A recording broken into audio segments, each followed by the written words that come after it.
Bonjour à tous et bienvenue dans ce nouveau cours. Aujourd'hui, nous sommes toujours en train de parler du CV. Le CV, donc le cœur de la candidature, qui est donc l'objet de cette seconde partie de cours.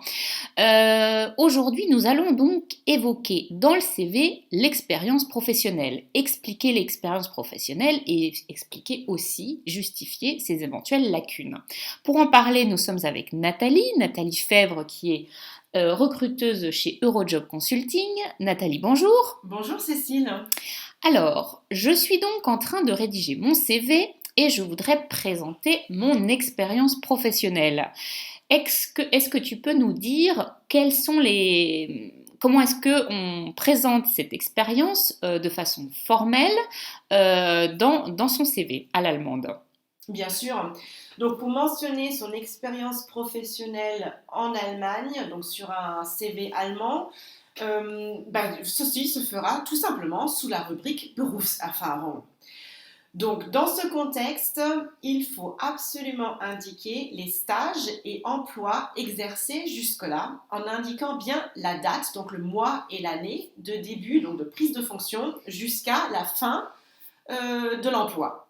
Voilà, être précis, quoi. Voilà, exactement. Indiquer le titre du poste occupé et bien sûr le nom de la société, son domaine d'activité et éventuellement sa taille ou son chiffre d'affaires. Un recruteur n'est pas en mesure de connaître toutes les entreprises de ce monde, donc il faut lui permettre de comprendre le contexte dans lequel vous avez travaillé.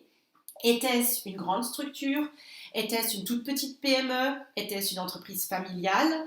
Et quelle a été votre activité exactement dans ce contexte? C'est important pour un recruteur de comprendre ceci pour voir s'il y a des similitudes avec la structure dans laquelle il travaille lui-même. Sur certains éléments comme le chiffre d'affaires, si je ne le connais pas, ou est-ce qu'il relève éventuellement d'informations confidentielles, est-ce qu'il y a des précautions à prendre à ce niveau-là? Non, ce n'est pas confidentiel, ce sont des choses que l'on trouve sur Internet aujourd'hui sans aucun problème. Si par contre vous ne connaissez pas le chiffre d'affaires, indiquez autre chose. Si vous êtes commercial par exemple, vous indiquez le nombre de clients que vous avez dans votre portefeuille, vous indiquez l'augmentation du nombre de clients, donc grâce à votre prospection, vous indiquez éventuellement la taille de la zone géographique pour laquelle vous avez agi.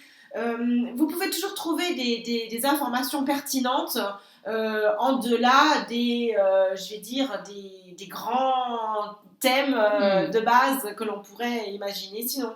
Voilà. Et dans le descriptif des tâches effectuées, Mhm. comment je m'y prends pour l'expliquer et combien de place je prends dans plein de lignes je prends dans le CV pour le faire? Voilà, donc les tâches effectuées, écoutez, vous en énumérez 3 à 5 par exemple. C'est-à-dire, vous énumérez les succès desquels vous êtes les plus fiers, la prospection d'un grand nom, sans éventuellement nommer la marque, hein, si justement c'est confidentiel. Mais voilà, j'ai travaillé avec un grand nom de l'industrie automobile, par exemple. Vous indiquez donc les tâches pour lesquelles vous avez été recruté et qui sont votre cœur de métier. Mhm.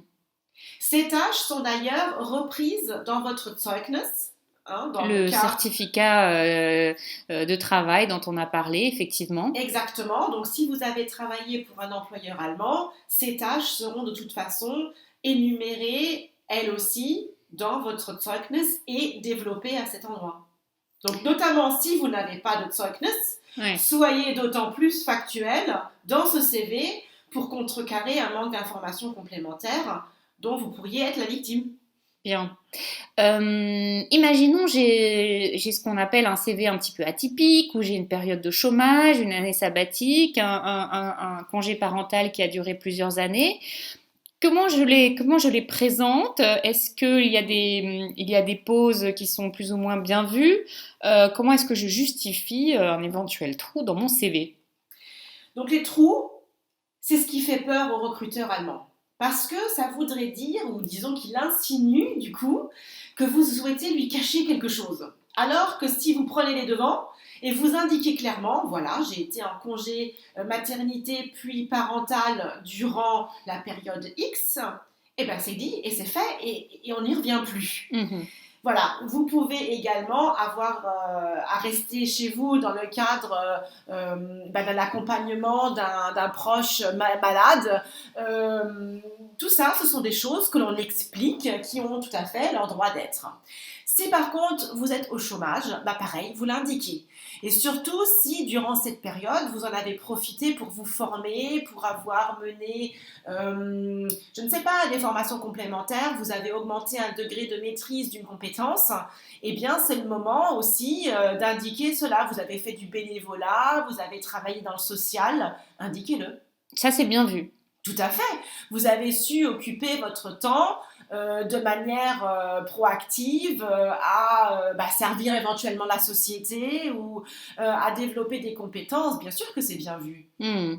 Donc on ne cherche pas, surtout pas, à dissimuler la moindre information. Ce serait ça qui serait le pire, si j'ai bien compris. Voilà, exactement. Hmm. Exactement.